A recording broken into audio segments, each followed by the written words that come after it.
At Carl's Jr., we're pioneers of the great American burger. We're about quality, value, and taking a stand for your hard-earned dollar. That's why we made the $2.49 jalapeno double cheeseburger. It's the best burger for the price you ever had, with 2 charbroiled beef patties, jalapenos, and pepper jack cheese. Because if you don't stand for something, that means you're sitting. And that's just lazy. The $2.49 jalapeno double cheeseburger, the best $2.49 burger you ever had. Only at Carl's Jr. Price and participation may vary. Tax not included for a limited time only.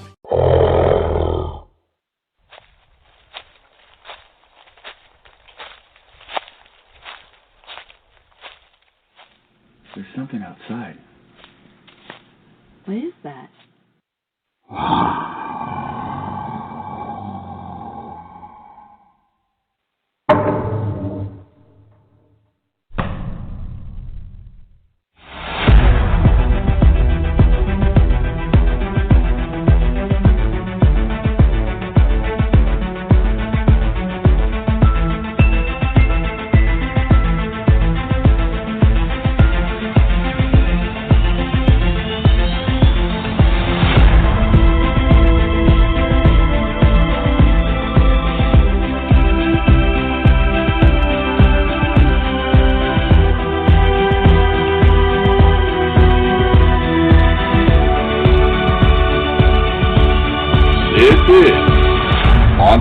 Radio.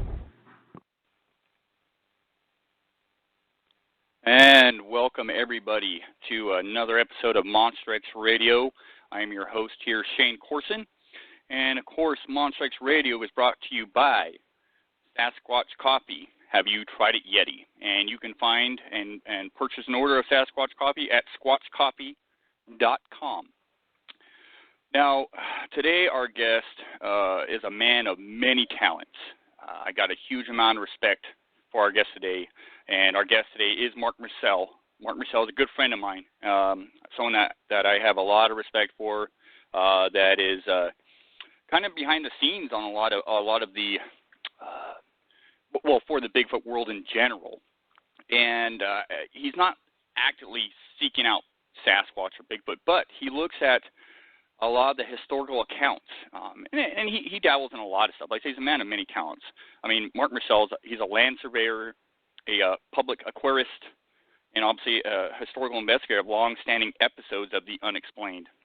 A unique individual, someone that's doing the subject a good cause. I mean, he's bringing to light not just the tales, but what actually transpired, what happened, and he's just an amazing guy. So I'm going to go ahead and bring Marc on the show.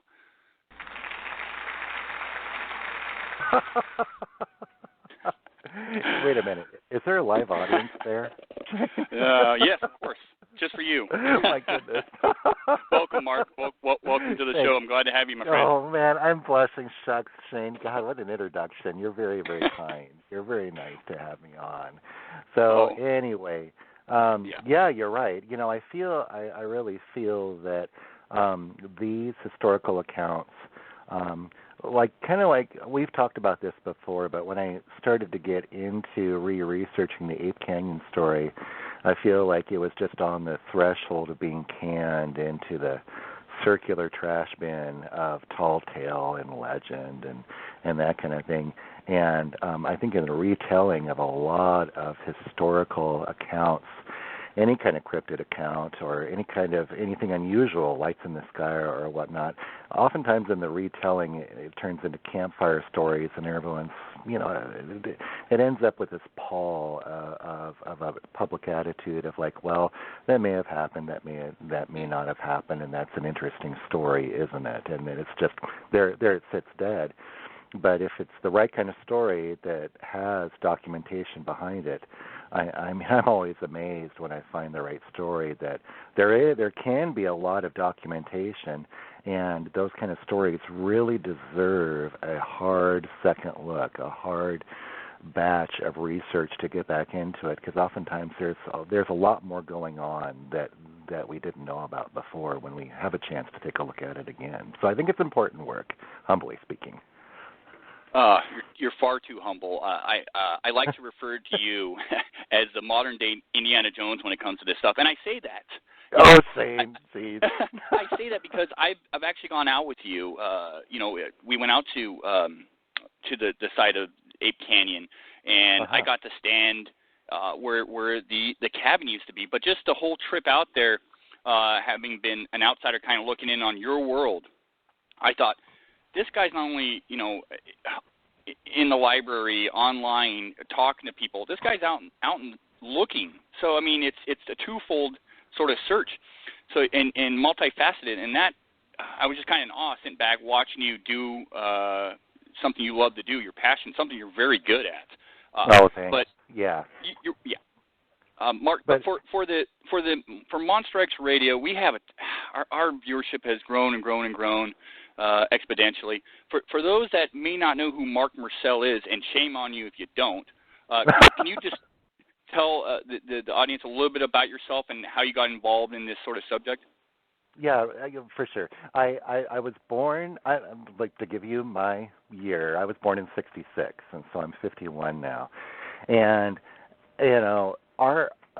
that generation, and well, just to briefly touch on Ape Canyon, just briefly, it's like when I got into the Ape Canyon story, and, oh, hey, Mark, what are you doing these days? And I would talk to people about Ape Canyon, even folks who had grown up in the Pacific Northwest. I was always going to explaining the story to them. It's like, oh yeah, you remember this. You remember that story, don't you?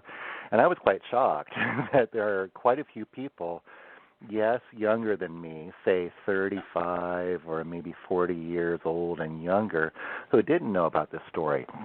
Because, the reason why I was kind of surprised is because I kind of came of age. I was born on the coast in Oregon. I was born in Newport.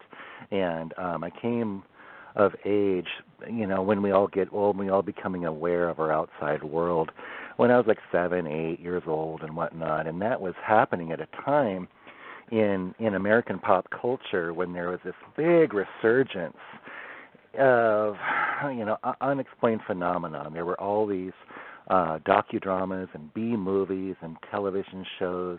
That's when, the Bigfoot, The Legend of Sasquatch came out as a movie.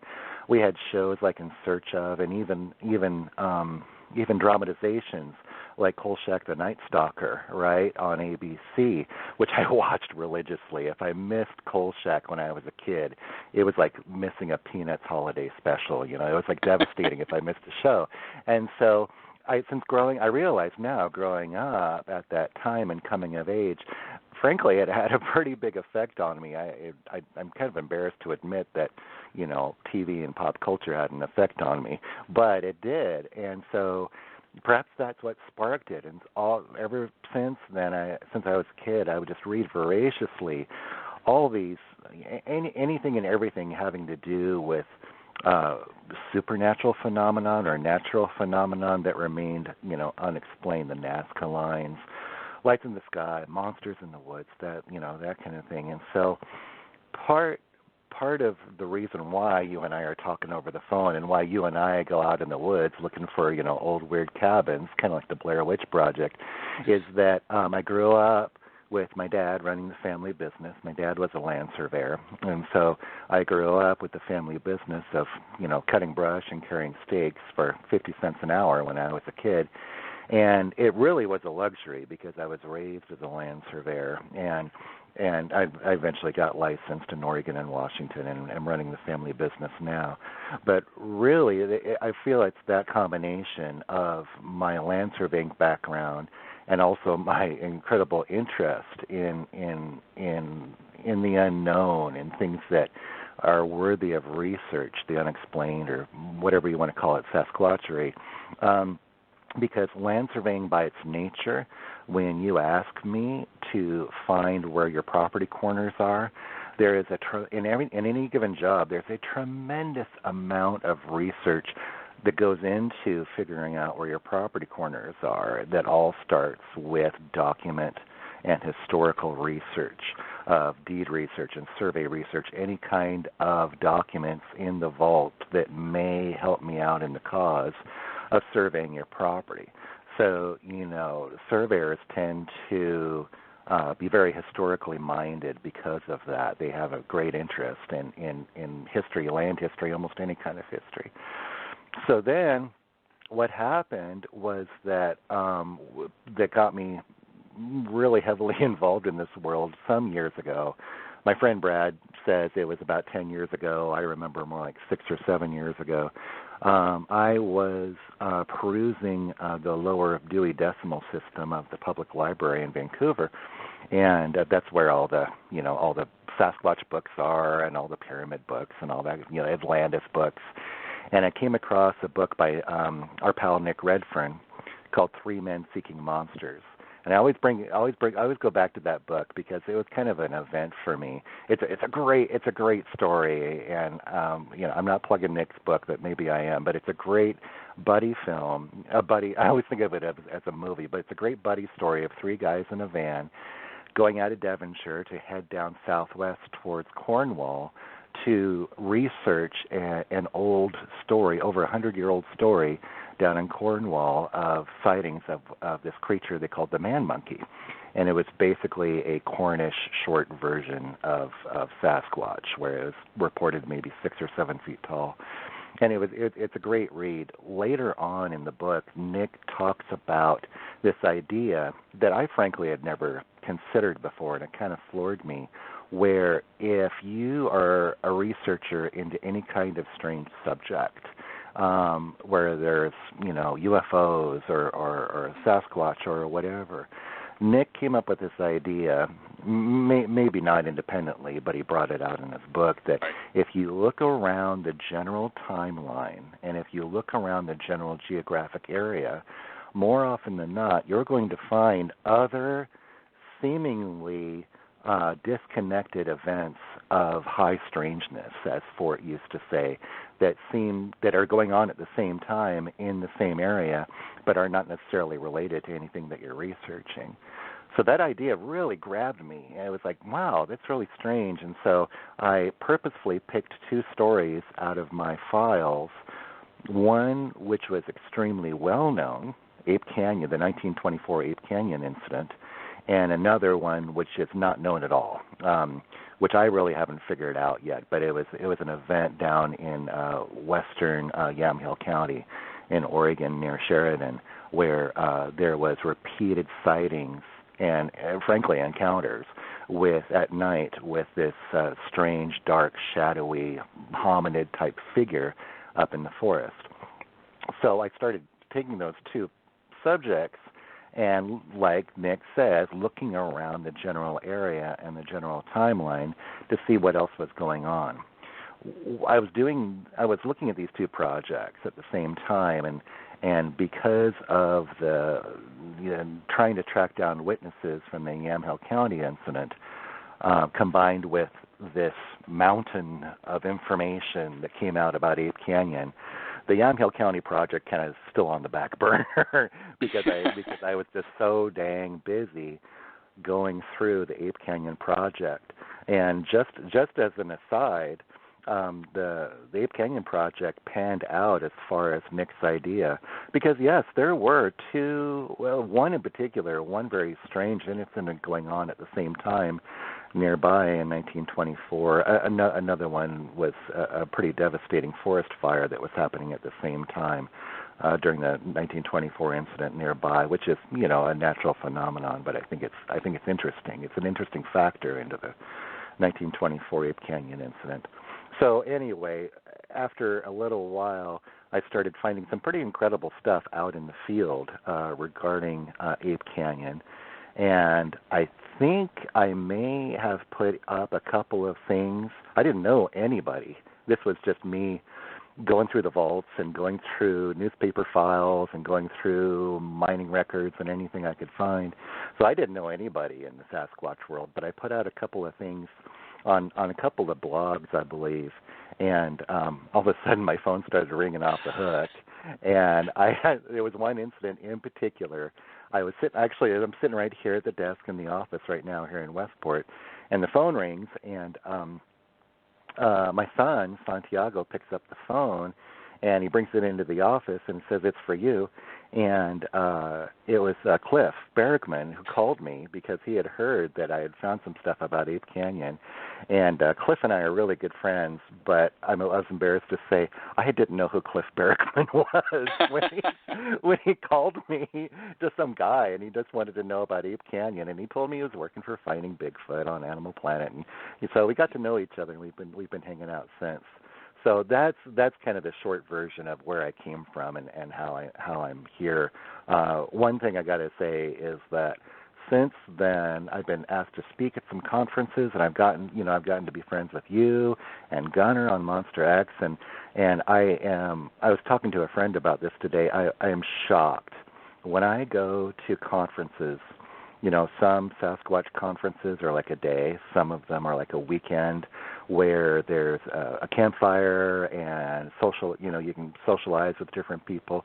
I am shocked at the diversity of people involved in Bigfoot research, and so many talented people, and I'm shocked at the amount of big brains that I have frankly met out there. I mean, I've met primatologists, I've met, microbiologists, hair sample experts like Cindy Dosen, anthropologists like Dr. Melder.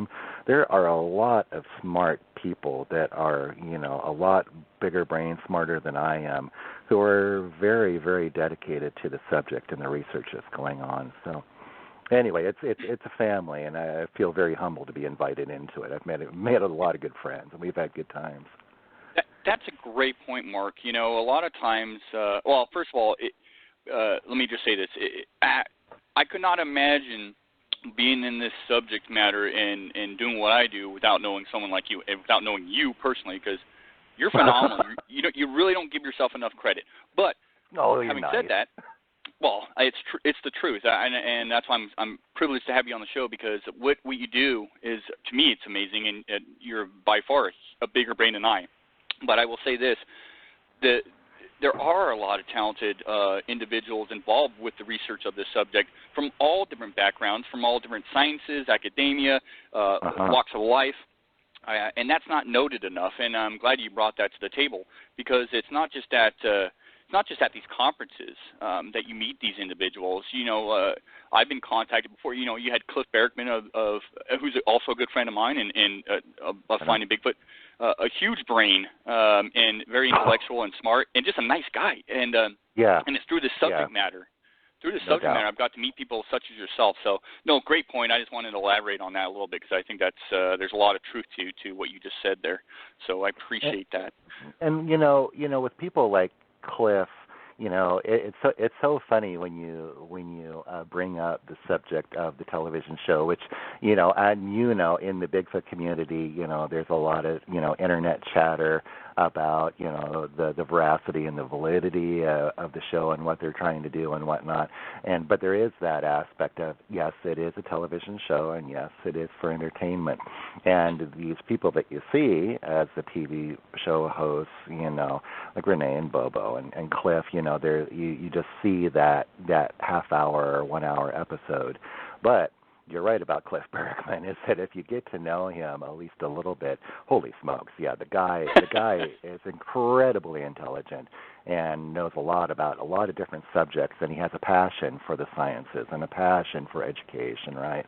But one reason in particular, he really wanted to go up to Ape Canyon with me, which he did. He went up with me and Craig Flippy and our friend Brad Angus, and we had a good time. But one reason specifically why I wanted to get Cliff up there is because despite the fact that the man makes his living out there looking for Sasquatch and evidence of Sasquatch, he's one of the most skeptical men I've ever met, and he'll take something at face value, but he'll file it in the back of his brain and really cook on it and look for some verification of some piece of evidence for himself. And so I wanted him to go up there for that talent, so that, he and I had met before 2 or 3 times for a long time, and I laid out the whole Ape Canyon evidence and everything, and then I was able to take him up there and say, well, remember, this is what the story says. This is what the document says. And this is what I found in the field. Let's go and check this out and take a look at it together so that I could get someone else's eyes on it besides just mine, I still say that I am 99.5% sure that I have found the site of the 1924 attack. But I'm not going to make any money off of this, and I'm not going to be holding out any secrets, and that's why I like to share the information as I find it, just to get the word out, just to allow people who may be interested in it to look at the evidence themselves, to look into the document record themselves, because document records, historical research, almost all of it is public record, and anybody can go and look up, these documents themselves in the different, repositories of where the information is. So if someone's really interested, and maybe they're interested in another story, that they can go out and look for it themselves.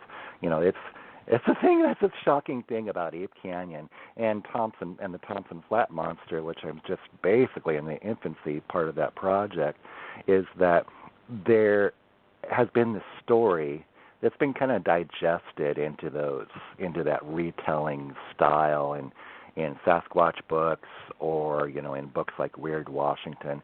It's been digested down into a paragraph or maybe 3 or 4 or 5 pages in a book, but it's still just a digest of the story. And the real story that's so shocking is that, this information has been sitting there in the file in different, broken up into different parts, into the mining record or birth or death records, or, different kinds of records, but it's just been sitting there for 90 years, 100 years, 110 years, whatever the project is. It's just been sitting there waiting for us to come along and find it and put all the puzzle pieces together. And that's the exciting part. Indiana Jones is, yeah, you're right. Yeah, it is. It's that quest. It's that, trying to find that one thing out in the middle of the woods, or trying to find that one piece of paper in the vault in the county courthouse, somewhere tucked away in some county, just waiting for us to come and pick it up. And it's gold. It's so exciting when you can find that kind of stuff. So yeah, it's a great project. Yeah, it's really looking for the holy, quest the holy grail in the pieces of evidence to substantiate some of these claims and make a tale into, is this just a tall tale, or is there some truth to it? And with the Ape Canyon, I want to make this. You're such a fascinating guy to talk to and a wealth of knowledge, Mark. And this is going to be easy to do. I want to make this into a 2-part episode because I'd like to touch upon Ape Canyon more this episode, and then some of the work you're doing now on. Sure. Though I know Ape Canyon is never closed, but you're venturing into other areas, and you're going to be talking about some of this stuff at the International Bigfoot Conference in Kennewick, Washington, hosted by Russell Accord. Right. And also, you're going to be in Montana for the Big Sky Conference, which right on. Wow! So yeah, it's a busy September, and I'm trying to fit in one Ape Canyon trip this year in August or September, because when you have a project like this, anytime I go out, I want to be working. I want to be working on some part of the project. And Ape Canyon basically only has, for the field work, one more facet. Well, maybe not. There might be a couple of other things, but basically one more facet to wrap up the field work for Ape Canyon, and that's the site survey. And because for Ape Canyon, well, maybe we should get into the details of Ape Canyon here in a second. But in Ape Canyon, there were about 3 or 4 physical features, that the miners used. I should say they built a ladder down about a 30-foot drop in order to be able to access the cabin site.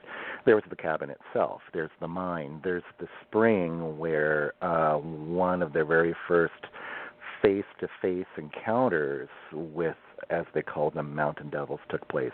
There are these site features that have been identified now over the past 2 or 3 years, And all of that really needs to be put. I'm a surveyor, so everything goes in map form, right? And so all of that really needs to be surveyed in so that a good, decent map can be produced to go along with the rest of the story. So that's what I'm hoping to do here this coming summer sometime. I hope so, but yeah, I do have the two conferences that I've been very, very kindly invited to. So yeah, I have the IBC in Kennewick and then Big Sky a couple of weeks after that in Montana. Right, and of course you have an aquarium to run. And I got to run the aquarium. Yeah. 3 kids, survey business. Yeah. Come on, get your act together and get back out there. Yeah, I'm sorry. Such a slacker. I know. Slacker. But you said something earlier. You said, you're 99.5% sure that this is the cabin site in Ape Canyon up at Mount St. Helens area. I'm 99.9% sure, and I have no place saying that because you've done the legwork and the work on it. But having been to the site and having you show me specific things that I have looked at over the years, specific features of this area, when I was down there, I was blown away, and I've talked about this before. I was just blown away and going, wow, this is really it. And once I got to really fathom where I was standing and I got to venture around and look around and in fact, find certain things that I couldn't believe were there, I'm almost 100% sure, but, there's always that little percentage. But, Mark, I'd like to get into the details a little bit more, and I hope you don't mind because I know you've talked about this at length, but it is really important. It's fascinating. I think the viewers would love to hear more about how the Ape Canyon search came to be and your findings. Yeah. Before I get into it, just one little preface is that I still feel like it's a dream, Shane. I know how you were feeling, and I still feel it when you are pretty sure that you are there. All the evidence is pointing to it, and finding stuff in the ground. Frankly, as you know, out in the middle of nowhere, but also the documented evidence was there of people who had visited the site right after the attack in 1924 and left us information, and all the evidence was coming together. And yeah, it still is like I'm in a dream. I can't believe the sheer dumb luck of actually being able to find the cabin site. But anyway, what had happened and why there is this pretty dramatic box canyon on the east side of Mount St. Helens called Ape Canyon is because of this incident on July the 10th in 1924. This is on the east side of Mount St. Helens because it's, I'm going to say shockingly, very close to the crater. And the reason why it's surprising to me is that there still is evidence in the ground, even though it's very, very close to a volcano that blew up a few years ago, right? So before that, and by the way, this is way up near the timberline of the mountain. And the reason why it's called Ape Canyon, before that, it had a couple of unofficial names. One was Jump Off Canyon. Another one was 1,000-Foot Canyon, even though it's not 1,000 feet deep. It had a couple of loose names. And starting around 1918, there was a fellow by the name of Marion Smith, and he was the son of a Kelso area pioneer just north of Kelso in the Lexington neighborhood. By the way, if you ever are going I-5 north and you'll see the exit for the Lexington Street Bridge, there's a Chevron station right there. And I understand a little bit that the Smith family, the descendants of the Smith family, still run that Chevron station today. That's where Marion Smith grew up. And he grew up in the age of big timber. By the time 1924 came around, he was not a spring chicken at all. He was into his 60s, right? And so he grew up in the Kelso lumber community, hauling these monstrously big trees out of the mountains. And so he knew a lot about the mountains, and he had seen and shot and, fished everything that there was to do in the mountains. Just he and his dog and his rifle. And he knew that up on the mountain there was gold. Not a lot, but there was gold. St. Helens does produce gold, and even there was a large placer mine in what is almost now downtown Vancouver, Washington, from gold being carried off the mountain by the streams. So in 1918, he started going up there and looking for placer locations to make his own claim. And he worked his way up the Lewis River east of Woodland, and he was working with family members and friends. He had a couple of close friends, John Peterson, and he brought his son-in-law, Fred Beck, and when he got older, he brought his son, Leroy Perry Smith, up there. And in 1922, they decided that they had found a place for a gold mine, and it was a lode claim. It was hard rock mining, digging back into the mountain at this canyon, 1,000-foot canyon or jump-off canyon. When they started working and they filed a claim, they filed a mining location notice in Skamania County, where the mine is situated, and they started working this mine in 22, and what they were doing, instead of coming in from Woodland and heading north, by that point they realized it was easier to go through Castle Rock to Spirit Lake, which was the last place where you could park the truck, and then hike in to the canyon. The canyon, at the head of the canyon, there's a large butte called Pumice Butte, and it's about 6 miles or so from Spirit Lake, maybe 7 miles. I only did that hike once from Spirit Lake. And when they were starting the mining, they were just tent camping. They were bringing in supplies in the tent and setting it up at the base on the west side towards the mountain of Pumice Butte, and going up and over Pumice Butte and down to the mine site.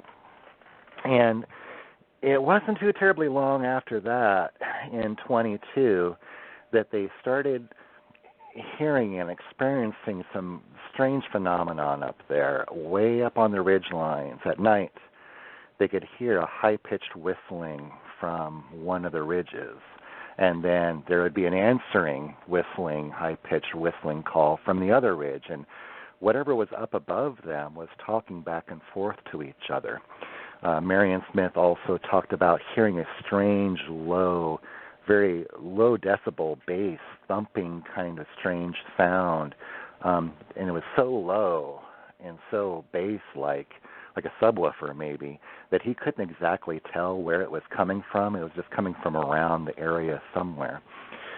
They ended up finding a singular, large, human-like footprint. If anybody, well, you can almost see this on an aerial photo. On the west side of Pumice Butte, up at the mountain, there's a large drainage area. It's mostly covered by boulders after the eruption now, but that drainage area drains southerly and then easterly into the head of Ape Canyon. That's where they were camping, and they were sort of between two rivulets, two streams. There was a large sand island, and it was Leroy's turn to go down and wash dishes. And he comes back and he says, "God, come here," and he goes and he shows them where they're in the middle of this island. There was an extremely large footprint, 17, 18 inches long, with toes, just like a human. And they were starting to get a little keyed up. There was something strange, which is important to put into the perspective of Marion Smith getting relatively nervous, because he had been up on the mountain forever, all of his life, and he wasn't like a rough and tough, rootin' tootin' tough guy. He was known as a very nice, affable man, but he was starting to get a little concerned that there was something funny going on there. So they mined and worked the mine through 1923. At the end of 1923, reportedly the assays out of the mine were quite good, and they decided that this was a going concern. because they were tent camping, they couldn't. You can't stay up there year round. These guys had families Right. and they had regular jobs, and they had to go back into town. Well, at the end of 23, they decided that when they returned in the spring of 1924, they were going to build a cabin right next to the mine site. And the reason why is because they could leave goods, they could leave mining tools, they could leave maybe dry stores of rice and beans in the cabin and have it secured. They knew that the cabin had to be formidable enough to withstand the snows, because you're up at the timberline, you're going to get a lot of snow up there. So when they returned in 1924, this would have been around the vicinity of mid-May, maybe late May. That's about the earliest you can get up there. And that's what they did. They cut down trees uphill from where they were going to build it. They, I believe I remember that they said they had used a little dynamite to blast out a shelf out of the mountain. And they cut down the trees and felled the trees and built the cabin. It was a log cabin about 10 feet by 20 feet or so. Well, just before the 4th of July, they're building their cabin in the off time and during the day working the mine. Just before the 4th of July, there's a spring where they would collect water just about 75, 100 feet north of the cabin site. And Marion Smith and Fred Beck are going to the spring to collect water, and they see across a small draw. The draw is maybe 200 or 300 feet wide.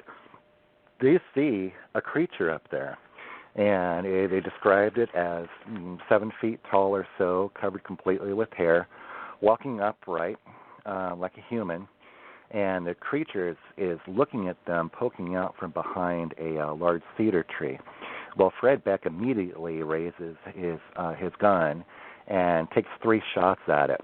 And Fred goes off running across the draw after it, and Smith says, don't worry, no, you got it. No need to run, let's just go over there. Well, they get to the tree, and there are skinned marks along the bark on the side of the tree where the bullets went past and struck the creature, right? But they get there and there's nothing. There's no body, there's no blood, there's no hair, and they look uphill, continuing up north, and there's that same creature walking away from them, watching them. Well, they go back for the 4th of July. They go back into town to join their families, and they start spreading the word a little bit. And I feel that really kind of confused some people in town, because Smith and Beck had the reputation in town of being sterling square guys, that whatever they said, you knew it was going to be the truth. If they said they were going to do something, you could count on that it was going to be done. But when they come back with these stories of these mountain devils, the public really didn't know exactly how to handle that. So they went back after the 4th of July, and that's when things started kind of going south on them and kind of snowballing, where Leroy Smith was coming back from the spring. At that time, Leroy was about 18 or 19 years old, and he's getting to the cabin site with the water. This is during the daytime, and there is a noise in the bushes behind him, and he turns around, and there's one of them. There's one of the huge creatures about not very far. This is a very, very limited area geographically as far as a flat area to walk around. It's pretty limited. So it was only about 50 or 75 feet away. Leroy has his gun because Smith had ordered all of the miners, don't leave the cabin site unarmed. You take something with you. So Leroy raises his gun and he shoots directly into the creature, and it seemed to have absolutely no effect whatsoever. The creature turns around and goes back into the woods. The rest of the guys at the time were in the mine. On Wednesday, on July the 9th, Leroy's coming back from the spring again. This is later on in the day. And again, there's a creature right there, really close to the cabin. Leroy takes one shot into the creature, and then all of a sudden, all the other guys are boiling out of the cabin. And everyone's shooting at this thing. And Marion Smith estimated that there was something like around 15 to 16 rounds that went into this creature, right? The creature, and this is, I built this story off of interviews with the miners that were done directly after the attack on the 10th of July. where they were interviewed and laid out the timeline of what had happened. Because later, this next thing had a little bit of a point of contention. But when everybody was shooting into this creature on that night or in that afternoon, the creature was on the edge of the bluff that went down into Ape Canyon. And one of the last shots that was taken went into the creature, and the creature either kneeled down and scrambled down into the canyon, or it fell over into the bottom of the canyon. Well, that night, or on Thursday, the guys are bedding down, and it's summertime, and so the sun sets kind of late in the day. It was around 9:30 or 10 o'clock. And I understand that they were discussing, is this gold really worth it? Should we be going home? And then all of a sudden on the side of the cabin, there was such a huge impact that it was almost as if a truck was barreling down the mountain, knocking into the side of the cabin. And where they had split chinking to chink up the sides of the cabin between the logs, one of the chinking pieces fell out. It showed up that showed up in a photo that was taken by Gregory of the Oregonian, so you can see the hole that was knocked out, and it was maybe about 24 inches long and maybe about 5 or 6 inches wide. And they look out of this hole. What was that? They look outside of this hole, and there's enough moonlight. I checked the lunar record, so it was a full moon at the time. It was bright clear. They see out around the cabin, they see 5 or 6 of these creatures, right? Well, all hell breaks loose, and whatever is out there starts attacking the cabin. They start beating on the roof. They're scrambling up on the roof. The guys have to barricade the door because whatever is out there is coming through the door. And they start, they're well-armed miners, and so through the hole in the side of the cabin, they start blasting away. It's a split shake roof out of Douglas fir or pine, and so it's pretty thin. They start shooting through the roof any time that this thing is up there. They're screaming, they're yelling, they're singing. They're just, please go away. We stop and we're all going to leave. Okay.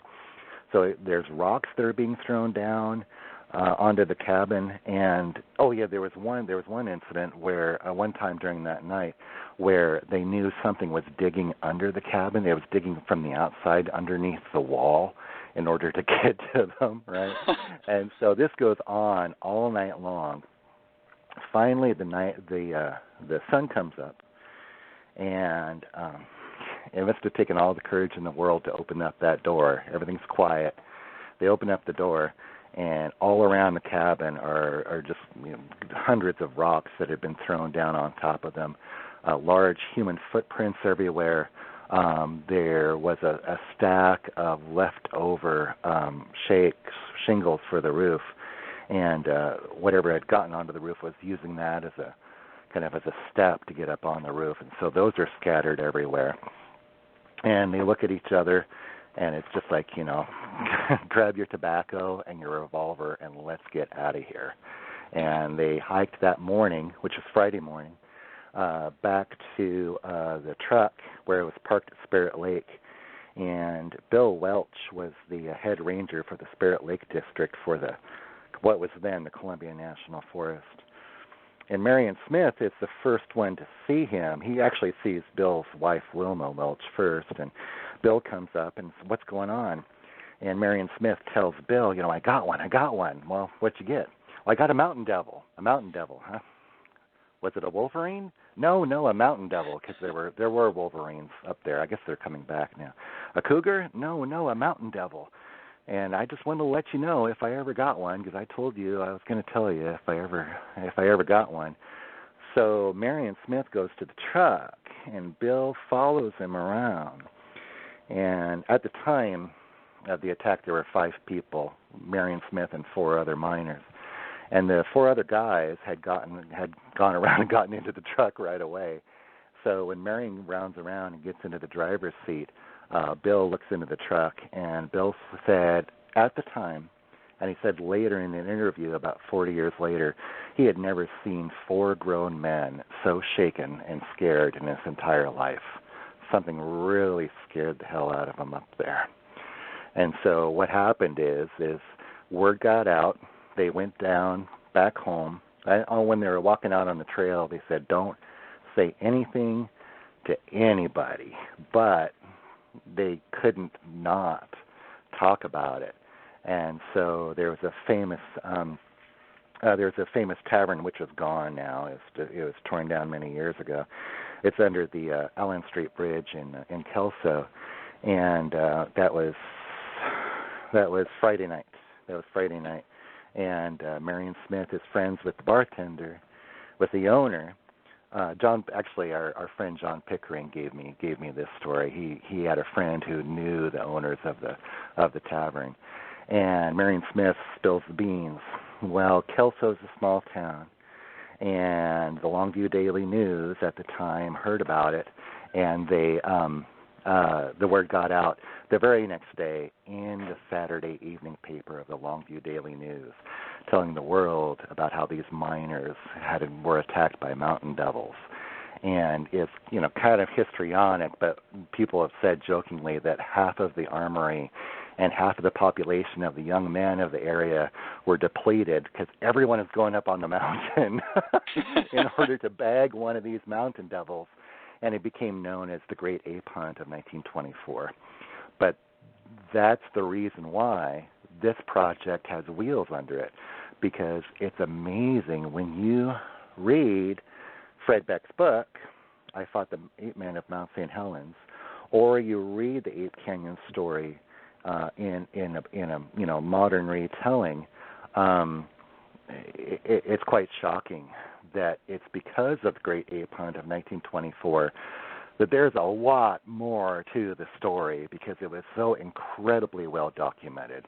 Many, many newspapers traveled up to Kelso in order to interview the miners, and so there's an interview with every single miner that was there at the time, and even other miners who had been at the mine site a year or two prior to the attack. They were interviewed as well. 2 or 3 reporters actually went up to the cabin site and got to see it. They stayed there overnight. Rangers were interviewed. There's just this whole mountain of information out there. It's an incredible story. But that's why I got so buried into the story, because there was so much to research. I mean, there is so much information out there. My Ape Canyon file right now is about 4 inches thick. Yeah, one of the things I wanted to touch base on, I know that I've been asked this from time to time, and I know, I know, Mark, that we've discussed this, but a lot of people go, well, Mount St. Helens blew up in 1980. Didn't it destroy the whole area? How could anything be found? Do you mind to explain that a little bit? Over Blog Talk Radio, I'll try, because it always takes maps. But what it is that, well, one reason. Well, let me answer your question first, and then I'll try to get to this other point if I can remember it. The way it's set up is that Ape Canyon generally runs east-west, and the west end at the head of the canyon is it's a little bit over a mile from the center of the mountain, from the crater now of the mountain. It's over a mile, but it's just like around 2 miles. It's not very far. And at the end of that canyon, on the north side, there's a very large butte. It's Pumice Butte, right? And what is on the other side, if you go from Ape Canyon on the south side of the butte, you can travel north up and over that butte to the north side of the butte. There's another large box canyon that, from what I understand, has been called Pummy Point. And those 2 canyons are one's on the north side of the butte and one's on the south side of the butte. And both canyons travel east and eventually come together on the east side of the butte, and it keeps on draining further to the east. Well, it is a strange topographical coincidence that anything was left, because what happened when the mountain blew up, it mainly blew up, the force of the impact when it erupted went to the north. But of course, it's a hot, steamy volcano blowing ash and everything out, and so all the snow around it melted and started. Well, the first one was pyroclastic flows that were very hot, And then after that, with all the glaciers that melted, those glaciers that didn't vaporize, but those that melted, carried mud and rocks barreling down the mountain about 60 miles an hour from what I understand, in mud flows. Well, this is barreling down the mountain just before heading, let's say it's heading east towards Ape Canyon. Just before Pumice Butte, there's this flat area. It's the south end of an area called the Plains of Abraham. And the mud flows came down, hit the Plains of Abraham, and because of the inertia, it kept flowing east, but it went up the west side of the butte, scoured the west side of the butte, and then drained back down towards the mountain, back into the bottom of the Plains of Abraham, and then drained out. So it drained out into Ape Canyon, it drained out into the Pumice Point Canyon, and it drained south into the Muddy River. What the point is that the east side of the butte was very, very little, very impacted, very, very little, very, very small.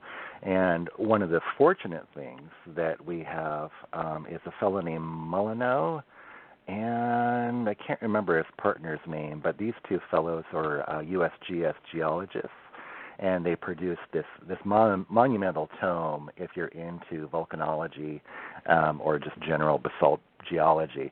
The USGS published this collection of papers that these two fellows edited that studied the impacts of the eruption all the way around the mountain, and this was published in 83 or 84. It's in most area libraries. One of the study areas, fortunately for us, that they looked at was Ape Canyon. It's one of those weird things about how this whole project kind of came together with through strange coincidences, but fortunately they looked at Ape Canyon. And they described what I just described about how the west side of the butte was scoured, but the east side was very little touched by the eruption. So that they pointed out that on the east side of Pumice Butte, you only had about 2 inches worth of ash and pumice that was deposited on the ground. Most of the ash and the pumice went up into the sky, and then the wind caught it and it sent it somewhere else, right? So the east side of the butte was very little impacted, and I realized once I started getting into the documentation of newspaper reports and everything that happened after 1924, I started to realize that that was the most likely location for where the Ape Canyon cabin and the Vendor White mine was, right? There was no map of where the cabin was. There was, all it was sort of this collection of clues about where it was. And so I figured that it had to be there somewhere on the east side. And fortunately, it was an area that's hardly impacted at all. And so it's amazing. You go down there to the cabin site or anywhere on the east side of the butte, and you just kind of scratch with your foot, and there's that hard shell of ash that kind of like gets compacted through time and through water, and that's maybe like an inch thick or so, but you get through that just even digging with your hands, and suddenly you're at natural ground. Underneath that ash, just a couple of inches, it's just dirt. And so that's the geographic coincidence of why the cabin site was spared. Yeah, and I have dug in the area a little bit, and then I concur with your findings and agree. And to me, it's I can only imagine had the cabin been anywhere else off the east side, what may have been left. Probably we would just still be talking about possibly where this cabin is. But why do you believe? Yeah. Go ahead. But Mark, why do you believe, Mark? Why do you believe, for the viewers? Why do you believe that this is? Why do you believe you possibly found the cabin site? I mean, what gives you? I know the answer. I'm very confident in your findings. But for those that are just like, well, I mean, how come? Maybe this guy just found some old other cabin, or he found something interesting. Right. A cabin. Yeah. Right. Yeah. Or found a nail or whatever. Right. What it is again, it's documentation.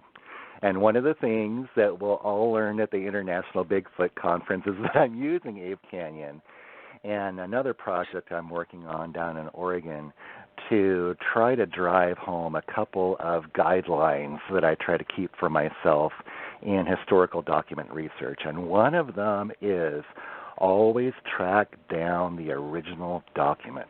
Always. If you have a story or have a piece of paper in front of you, you have to ask yourself, is that the original document or not? Okay. And the point being is that right after 1924, when reporters were going to Kelso and when reporters were going up to the cabin, one of them was a fellow named Jack Gregory, and he was a sports writer for the Oregonian, and his editor said, go get this story, because, sports at the time was baseball, football, but it also included like outdoorsmanship, like hunting and fishing and hiking. And so Jack was sent up there. And his article was published about his he never interviewed any of the miners. But what he did do in his story, it was published on July 19th, and the second part on July 20th in the Oregonian. And he provided a travel log of a narrative of what he did, going up to Castle Rock and getting the deputy sheriff to go with him, and then going up to Spirit Lake and down the trail, and he described everything. That article has been transcribed, and I believe it might be on the BFRO website. I know it's floating around the internet, right? Jack Gregory's article. Well, you look at that article, and you look at it and you read Jack's story. Is that the original article? No, it's a transcription, right? It's not the original one. You have to find the original document. Here's the reason why. You go to the microfilm, you go to the library and get the Oregonian microfilm or the Historical Society, and you grab Jack's article. And yeah, it's the real article. There is an article there, and I have proofed the transcription compared with what was published. And yeah, there's a few Scribner errors here and there, but it's basically it's a very accurate transcription. But the reason why it was important is because Jack Gregory took a camera with him, and he photographed. I don't know how many photos he took. The originals are gone. I haven't been able to track them down. But four photos were published. One of them was of the two sides of the cabin, right? And in the long side of the cabin, in the foreground of the photo, you can see the stumps of the trees that had just been cut about a month, 6 weeks prior to the attack of when they built the cabin. And so I consulted the head archaeologist at the Gifford-Pinchot National Forest, and we had a discussion that the east side of that butte, I needed to confirm the east side of the butte had never been commercially logged, right? And even though there still are some very large, valuable trees down there, the east side of the butte is just so dang steep. The logistics of getting those trees out was it just wasn't possible. And so the fact that it was never commercially logged, knew that if I could probably find those stumps or remnants of those stumps, because stumps last a long time in the ground after they've been cut, I knew that if I could find those stumps, I knew I'd probably be close. So in the first trips up there, looking, stumps out there at all. But then on the last trip, in July of 2013, we started finding stumps. Excuse me, let me take a drink of water. Yeah. And once we found the stumps, then we were able to use a metal detector and find the nails in the ground. Excuse me. We found the broken saw blade, the saw that they broke in order to cut down the trees. Started finding all this evidence in the ground, and that's when I knew. We found an old spoon, found wire. I knew that we had found the cabin at that point. Yeah, and having, pardon me, but having been there myself and witnessing some of the findings and being in the location where this cabin was supposed to be, or where you guys were led based on your research, I was blown away by the location. and I thought, man, these miners they were crazy. They were nuts. Nuts. Yeah, I mean, just nuts. If you read Fred Beck's book, he does have a very, and that's one thing that I really have a hard time with a lot of the, frankly, trash talk that people like to lay on Fred Beck, because his book is a two-parter book, and he describes the whole Ape Canyon incident, and then he goes on to wax rather philosophically about how do you say this, spiritual evolution, and wax almost describing how the cosmos works, And so with that, Fred Beck has kind of been written off as a bit of a nutcase, and in that book he describes some strange, almost paranormal things that happened to him that led he and Smith and the other miners to lay claim to the mine where they did, because it is precarious getting down there. It's one of the most dangerous places I've ever been. I'm going to say it sucks. It's really, really amazing. Now, when you travel to the cabin, there's more than one places where it's pretty easy to lose your life, right?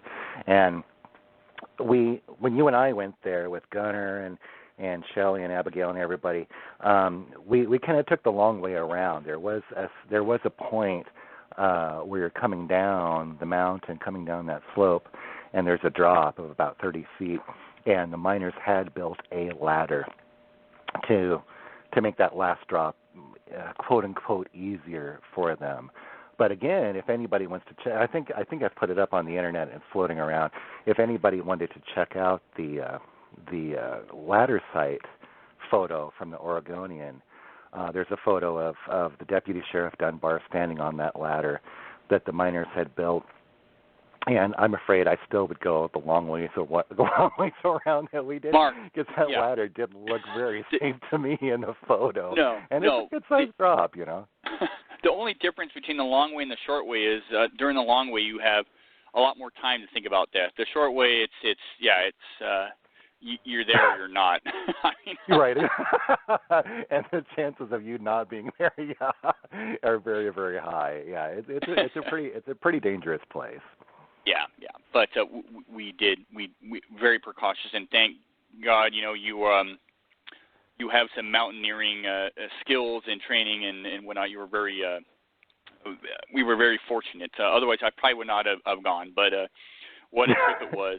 What a trip it was! Yeah, you did great. And honestly, I mean, you're invited on any trip, because one of your great skills out in the field is that you're calm, you're tenacious, you remain positive, you're helpful.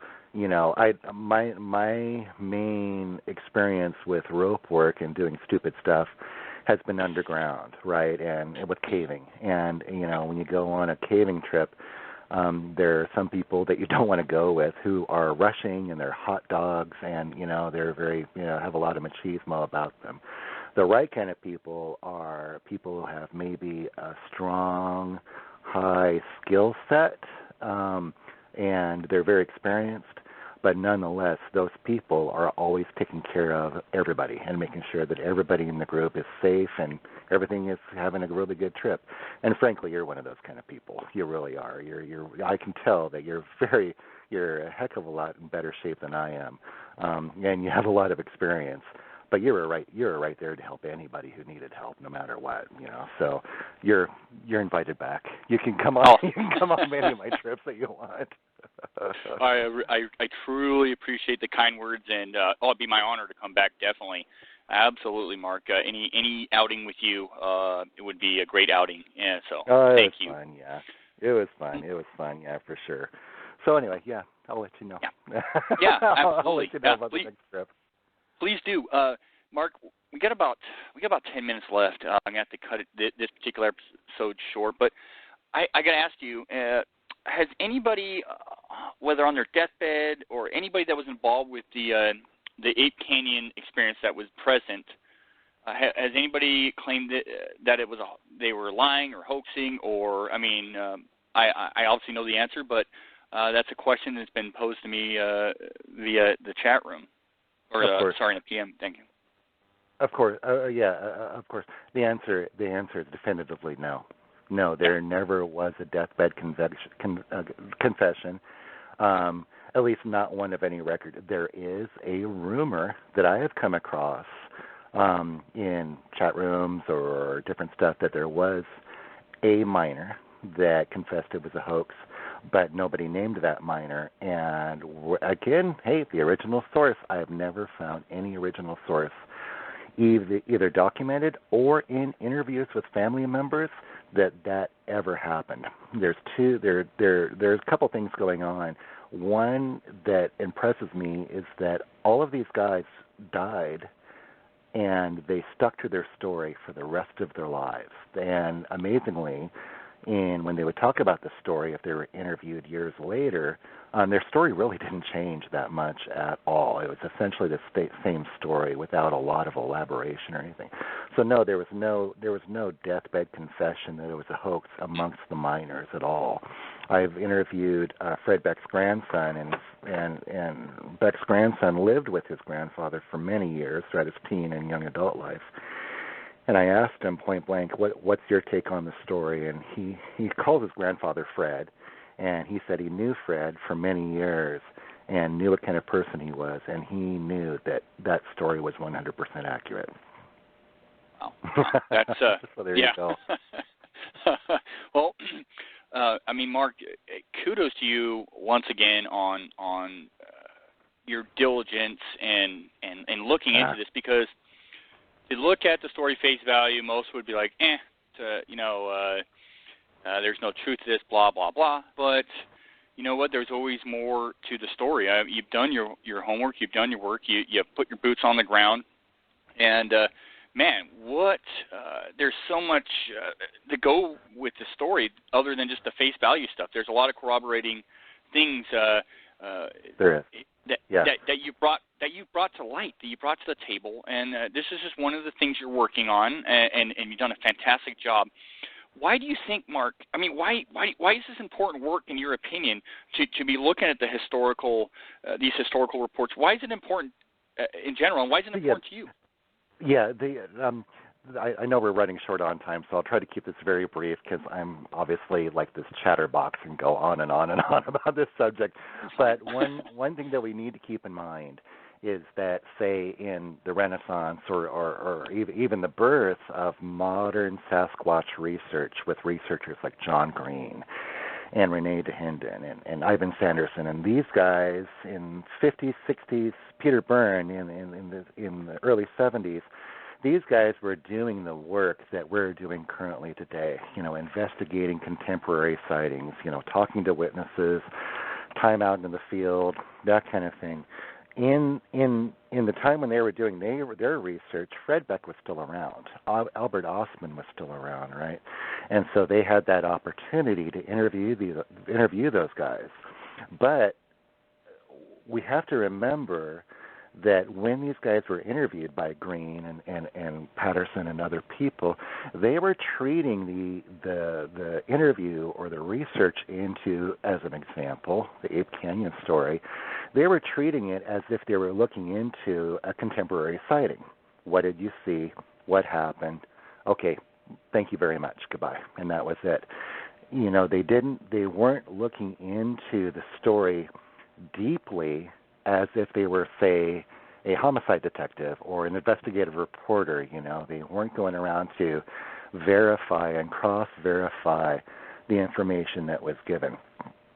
So when you're doing an interview with a contemporary witness, you can't ask difficult questions, because these witnesses are volunteering the information to you. You can't ask hard questions that may get your interview shut down. With historical research, you can ask hard questions, like, have you ever been to prison?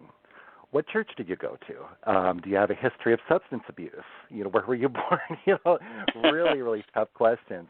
And being able to ask those questions in unusual subjects like Sasquatch research, you can get those answers, and it provides a much larger, detailed picture of what happened. Who were these people?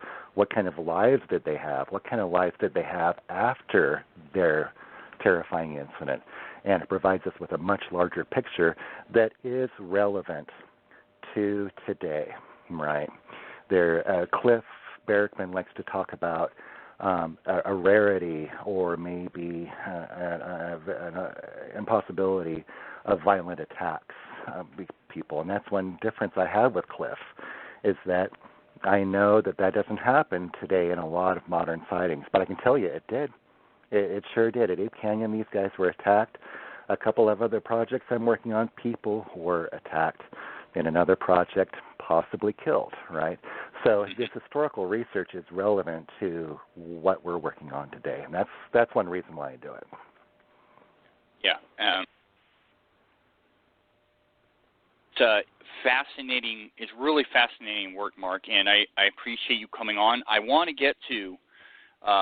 make this a two-parter because the Ape Canyon thing it's amazing, and it's kind of where you really made an impression on me.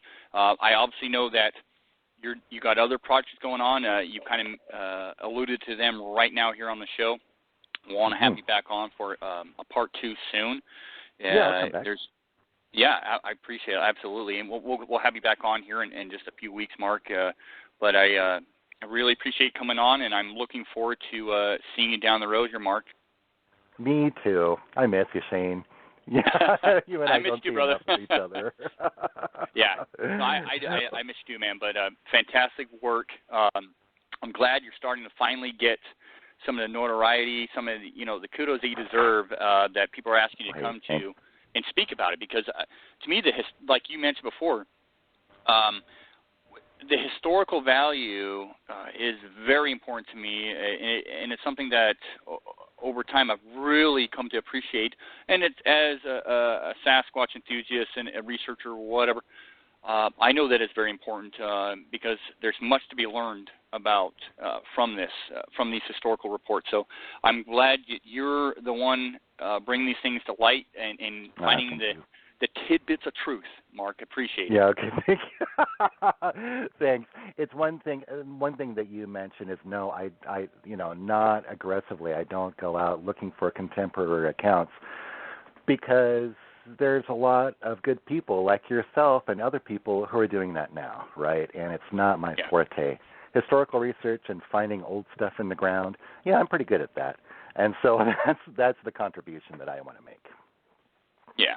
Well, and you have, and I know there's much more down the road here, and we're going to talk about some of the stuff that you're working on here the next time we have you on, Mark, and let's make that soon. So I appreciate you joining us this evening, Mark. Thank you so much. Thanks, Shane. Okay, I'm going to talk to you soon. Talk to you later, Mark. Thank you. All right, bye.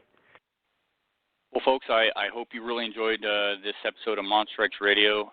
Mark is just doing some amazing stuff out there, and he really is an investigator at heart. And truly, when I think of an investigator, or the Indiana Jones character I claim to call Mark, that it is Marc Myrsell. Fantastic guy. To get a chance, he's going to be speaking at the International Bigfoot Conference beginning of September in Kennewick, Washington, put on by Russell Accord. Gunnar Monson and I spoke there last year at the inaugural, the first International Bigfoot Conference. Fantastic venue. But I recommend going. If nothing else, there's going to be fantastic speakers there, trust me, and whatnot. But Marc Myrsell, very cordial guy, humble, and truly knowledgeable on the subject of some of these historical reports like Ape Canyon and some of the other ones he's working on, that he's brought things to light because of his diligence that no one else is doing this, really, quite like Mark is. And it's amazing stuff. I recommend that. And Mark will also be speaking at the Big Sky Conference in Montana. down the road here. So 2 events. I'm sure he'll be speaking at others because the word's getting out that this guy is doing his stuff. And Mark, like I said, is very humble. Not a flute player. He doesn't toot his own horn. He doesn't reach out to conferences and ask to speak. People seek him out, and they're starting to seek him out, and he deserves it because he's got a lot to share, and it's a shame if he can't share it. So I hope you join me again next week for another episode of Monster X Radio. Gunnar Monson is taking a little vacation, so I hope to have him back on the show here in a couple of weeks. But until then, look forward to speaking with our future guests and having you guys join in on the show. So I appreciate your feedback and appreciate you listening. Have a great evening all, and we'll see you next week for another episode of Monster X Radio.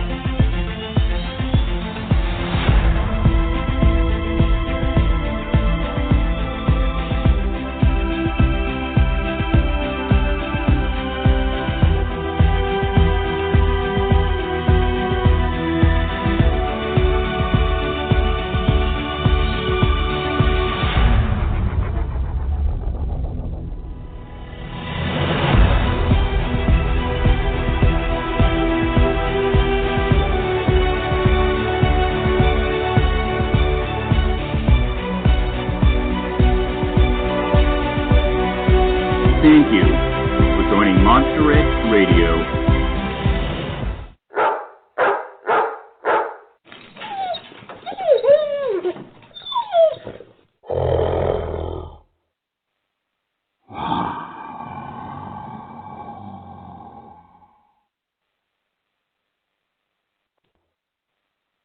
At Carl's Jr., we're pioneers of the great American burger. We're about quality, value, and taking a stand for your hard-earned dollar. That's why we made the $2.49 jalapeno double cheeseburger. It's the best burger for the price you ever had, with 2 charbroiled beef patties, jalapenos, and pepper jack cheese. Because if you don't stand for something, that means you're sitting. And that's just lazy. The $2.49 jalapeno double cheeseburger, the best $2.49 burger you ever had. Only at Carl's Jr. Price and participation may vary. Tax not included for a limited time only.